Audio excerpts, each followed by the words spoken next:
बंधुगण नमस्कार। जिस तरह से अभी संसद का सत्र को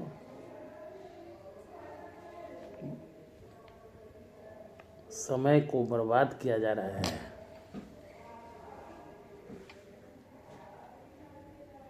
क्या जायज है?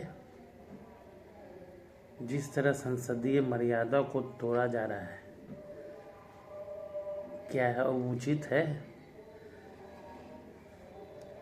जबरदस्ती प्रधानमंत्री के ऊपर कीचड़ उछाला जा रहा है, क्या यह सही है?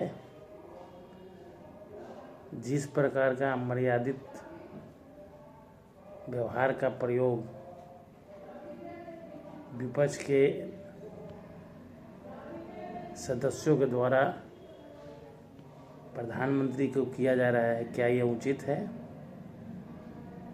और टैक्स पेयर का पैसा का दुरुपयोग विपक्षी सांसदों के द्वारा करना, क्या यह उचित है? इन सब विषयों पर हम सभी को गौर करना चाहिए। अगर कोई व्यक्ति गलत है तो गलत है, लेकिन जबरदस्ती किसी को गलत बना देना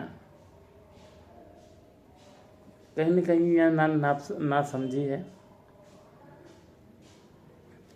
और बार बार इस तरह की भाषा का प्रयोग विपक्ष ऑपोजिशन के लीडर के द्वारा करना यह उचित नहीं। अब आप समझिए, जो किताब पब्लिश्ड नहीं हुआ, किसने लिखा, क्या लिखा, जब पब्लिक डोमेन में आया ही नहीं, उस किताब के तथ्य पर जबरदस्ती कहना कि चाइना ने हमारे भूभाग को कब्जा कर लिया है, यह तथ्यहीन है। और कांग्रेस को याद आनी चाहिए, ये जो चाइना हमारी जो संपत्ति और यहाँ हमारी ज़मीन को कब्जा किया, यह कब्जा आपके पूर्वज यानी नाना, उनके दरिया दिल्ली के कारण, श्रीमान जवाहरलाल नेहरू जी के दरिया दिल्ली के कारण हमारी बहुत विशाल भूभाग पर चाइना ने कब्जा किया। आपको उस पर पूरे देश से माफ़ी मांगनी चाहिए। उल्टा चोर कोतवाल को डांटे। हिस्ट्री उठाते हैं, कभी पढ़ते हैं, होमवर्क थोड़ा ठीक से कर लिया कीजिए। आप ही के नाना लगते हैं नेहरू जी, पता नहीं उनको कौन सा कीड़ा काटा कि उन्होंने एयरफोर्स को अलाउ ही नहीं दिया। अगर कोई बैटल हो रहा है, युद्ध हो रहा है, शांति की तो बात नहीं हो रही थी, युद्ध हो रहा है, वहाँ हमारी सैनिक मर रहा है, और हम एयरफोर्स को नहीं कहेंगे कि तुम उस पर अपने सैनिकों को रक्षा करो? या यह चाइना को फेवर करना नहीं होगा? हमारा एयरफोर्स रहते हुए हमने एयरफोर्स का यूज नहीं किया, क्यों? इसकी जवाब देंगे राहुल गांधी, तब मुंह बंद हो जाएगा। और ये 56 इंच का सीना है, इस सीना को भेदना आपके पूरे खानदान कई एक दशक तक जन्म लेगी ना, होने वाला नहीं है। ये देशभक्ति से बना हुआ सीना है। प्रधानमंत्री जी का सीना ऐसे ही 56 इंच का नहीं है, इसमें देशभक्ति का परत चढ़ा हुआ है, समझे? वही आपको बार बार डसता है। और कोबरा जब डसता है ना, तो थोड़ा उसका विष जो है ना, बहुत बाद में असर करना शुरू करता है, लेकिन असर करता है, वही आपको असर कर रहा है। एक गरीब का घर का बच्चा अगर प्रधानमंत्री बन गया ना, वो पेट में दर्द हो रहा है, और वो देशभक्ति से पला पड़ा बच्चे व्यक्ति है। अरे आप लोग को तो शर्म आनी चाहिए। प्रधानमंत्री जी तो दिखा दिए दो मोर्चे पर, एक मोर्चे पर पाकिस्तान और दूसरे मोर्चे पर चीन, दोनों मोर्चे पर उन्होंने डट कर मुकाबला किया। किसी के माँ का हिम्मत नहीं है, किसी के माँ के दूध नहीं पिलाई है तो उसकी औकात है कि वो हमारी सीमा को लांघ जाता। उस समय चाइना को हेकरी बंद कर दिए थे। जंग में साजो सामान उपयोगी होता है, लेकिन जज्बा भी उपयोगी होता है, और ये प्रधानमंत्री जी ने गलवान में दिखा चुका है।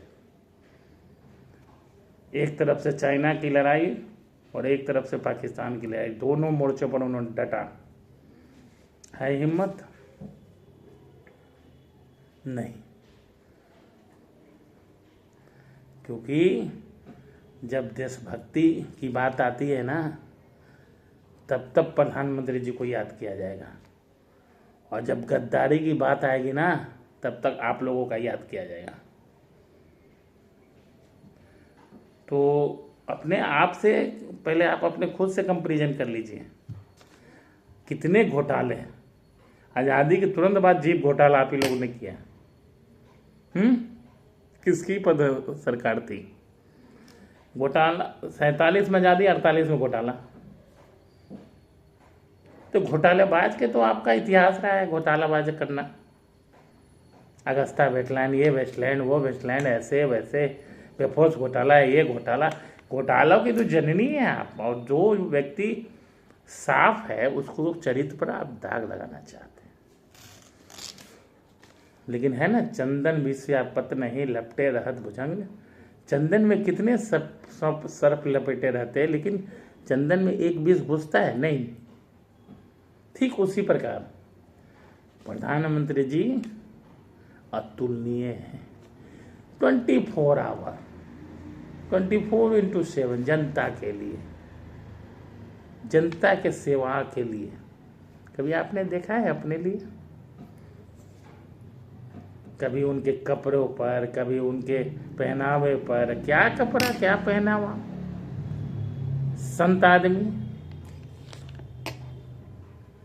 व्यक्तित्व पर जाइए, उसकी देशभक्ति पर जाइए, उसकी कर्मठता पर जाइए, उसकी जीवटता पर जाइए, काम करने की क्षमता पर जाइए। हाँ, तो अब जाते क्या हैं? झूठे पर। अच्छा, कोई आपकी बुनियाद ही वही है। सच्चा व्यक्ति सच्चा बात करेगा ना, जानबूझकर।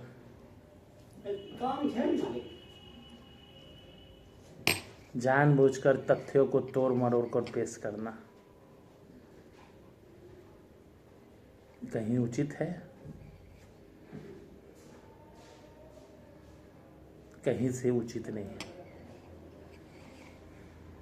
आप क्या चाहते हैं? भारत फिर से गुलाम बने? कभी आप चाइना के साथ बैठेंगे, कभी आप थाईलैंड जाएंगे, कभी भारत को चाइना में गाली देंगे, कभी भारत को थाईलैंड में गाली देंगे, कभी आप भारत को अमेरिका में बेइज्जत करेंगे। भारत बेइज्जत नहीं होता है, आप खुद बेइज्जत होते हैं, क्योंकि वहाँ के लोग जानते हैं कि हमारे प्रधानमंत्री क्या है, और आपको भी जानते हैं कि आप क्या हैं। लेकिन समय सर में आप अपने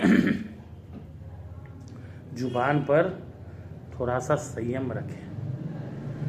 अमेरिका में जाकर आप भारत को कटाक्ष कर रहे हैं, उसको और नीचा दिखा रहे हैं। अरे भैया, भारत दुनिया का तीसरा बड़ा इकोनॉमी है तो है, विश्व बैंक कह रहा है, उससे बड़े हैं आप कौन सा थिंक टैंकर है? आपके मनमोहन सिंह जी के समय में आप भी थे, क्या कर लिए?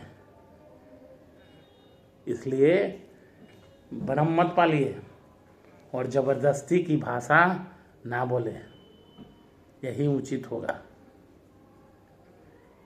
किस तरह की भाषा का प्रयोग आप कर रहे हैं? साबित करेंगे, क्या साबित करेंगे जी? साबित तो यही होगा कि आपके पूर्वजों ने चाइना को ज़मीन दे दिया। इतिहास तो यही है। जो व्यक्ति जिसके पास एयरफोर्स तैयार है, ऑर्डर मांग रहा है कि हमें ऑर्डर दीजिए, हम हमला करेंगे, आपके नाना ने ऑर्डर नहीं दिया। गद्दार कौन? आपकी नरेंद्र मोदी। गद्दार कौन होगा? और गद्दारी और ईमानदारी हम लोग को मत सिखाइए। हम लोग के खून में बसा हुआ है देशभक्ति। जिसका एयरफोर्स ऑर्डर मांग रहा है और उसका प्रधानमंत्री कह रहा है कि हम नहीं देंगे, इसे शर्म की बात और क्या हो सकती है? बार बार संसद को गुमराह करना ये आपकी आदत हो गई है। आप यहाँ के हैं ही नहीं। जो यहाँ का रहेगा ना, जिसको भारत से दर्द होगा, भारत से लगाव होगा, वो इस तरह की भाषा ही नहीं बोलेगा। आपकी तो सदस्यता रद्द कर देनी चाहिए। आप उस संसद के, उस मंदिर के, लोकतंत्र के मंदिर के आप सदस्य रहने लायक नहीं है। आपके सदस्यता को तत्काल समाप्त करनी चाहिए। आप देशद्रोही हैं। आपको थोड़ा सा भी भारत के स्वाभिमान की कदर नहीं है। किसान की बात करते हैं। 60 साल आपने शासन किया। आपके शासन काल यानी नेहरू जी के शासन के समय से अनेकों परियोजना जो अभी तक, जिसको प्रधानमंत्री जी ने अब पूरा कर रहा है, उनके द्वारा अब पूरा हो रहा है। आप बता दीजिए 70-80 साल में आपकी परियोजना पूरी नहीं हुई, जिसमें आप 60 साल शासन किए। कौन सा पंचवर्षीय योजना आप चला रहे थे? और आप किसान की बात करेंगे।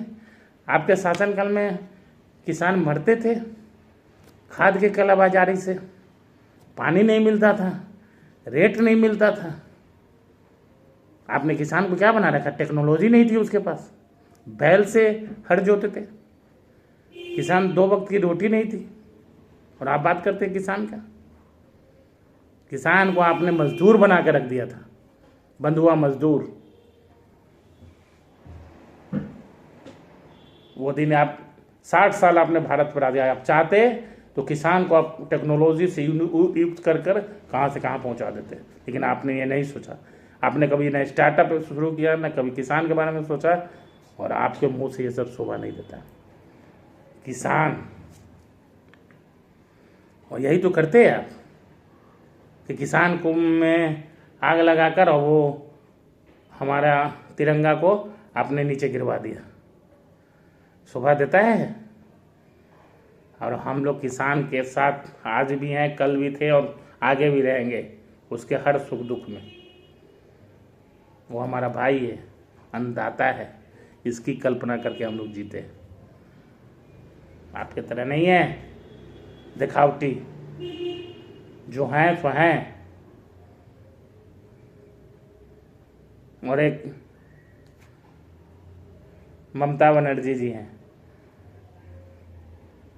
आज बांग्लादेश में बीएनपी की जीत हुई तो ममता बनर्जी ने ढेर सारे बधाई। कभी ममता जी भारत बंगाल के लोगों के लिए भी सोचिए। ये बंगाल के लोग ही आपको मुख्यमंत्री 10-15 साल बनाए हैं। कभी उनके बारे में सोचा? नहीं। आप उस बच्चियों के बारे में सोचा जिसका बलात्कार करके उनको जान मार दिया गया? नहीं। उसकी आत्मा आपको लगेगी। और बंगाल की अगर लोगों में अस्मिता की पहचान है तो मैं बंगाल के लोगों से कहना चाहता हूँ, ये आपकी जो भूमि है रविन्द्रनाथ टैगोर की भूमि है, वीरों की भूमि रही है, सुभाष चंद्र बोस की भूमि रही है, खुदीराम बोस की भूमि रही है। ये भूमि माता के भी रही, रामकृष्ण परमहंस की रही है, स्वामी विवेकानंद की रही है, अनेक महापुरुषों की भूमि है। इस भूमि को मैं बंगाल के लोगों से अनुरोध करता हूं कि आप अपनी भूमि को बचा लें। यही मौका है। लोकतंत्र में जनता का मत ही सबसे बड़ा अधिकार है और आप अपना अधिकार अपने मत के द्वारा इस सरकार को जीरो पर आउट कर भारतीय जनता पार्टी की पूर्ण बहुमत की सरकार को बनाएं और फिर आप देखें कि यह बंगाल का जो भविष्य गर्त में चला गया है, आपका एक सुंदर सा बंगाल उठ खड़ा होगा। तो इसके लिए सभी माताओं बहनों को निकलना होगा अपने घरों से और प्रण लेकर निकलना होगा कि इस निकम्मी सरकार को उखाड़ कर फेंक देना है। मैं तमाम बंगाल के भाई और माताओं से अनुरोध करता हूं कि आप अपनी बहू बेटियों के लिए, अपने बच्चों के भविष्य के लिए इस निकम्मी ममता की सरकार को उखाड़ कर फेंक दीजिए। जय हिंद, जय भारत।